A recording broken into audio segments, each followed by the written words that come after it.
Can't help it. Been thinking some more about that Canadian oil pipeline. So got a couple of weird thoughts. You know, there's a saying that comes from way back in our rural history. Don't buy a pig in a poke. Meaning, if you're going to buy a hog thinking you're buying a fat hog or breeding gilt, you better see it, not just see the sack that's got the squealing pig in it. Because it might not be the kind of pig you had in mind at all. Might be a smaller pig and a little other weight in there to make it look like you're getting a big pig. Don't buy a pig in a poke. Well, then there's that old saying, you know, that liars do figure, even though figures don't lie. Well, we've seen some big evidence of this kind of thing just in the last few years, when under the previous president, we went to war. We're just now trying to kind of get out of that war. Not totally, but get out of it a lot. But we bought that pig in a poke. We're going over there to take care of that country because they've got those nuclear weapons. They're a threat to society, to mankind.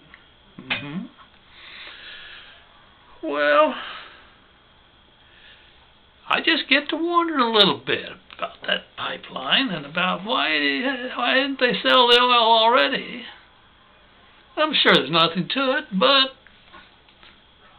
I keep thinking about that pig in a poke. What if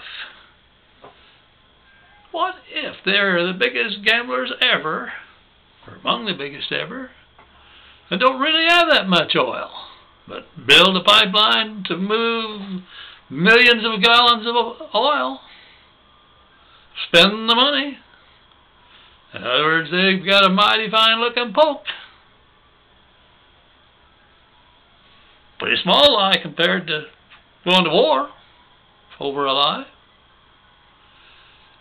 But wouldn't it be something if after they get a little further along here, they start dickering with a few oil-hungry companies, big, rich companies, and they reach a price.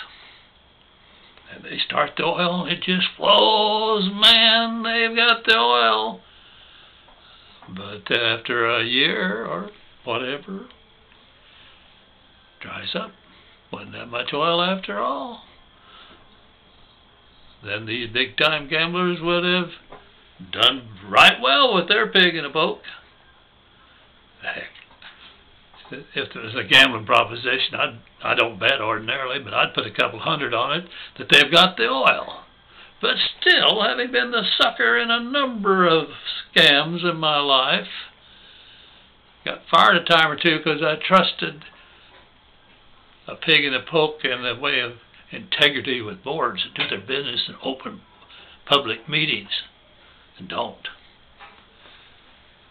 So, yeah, I'd bet a couple hundred there on the level, but still have a little suspicion, hey, maybe something's not quite right here. That Canadian company may be real salesman.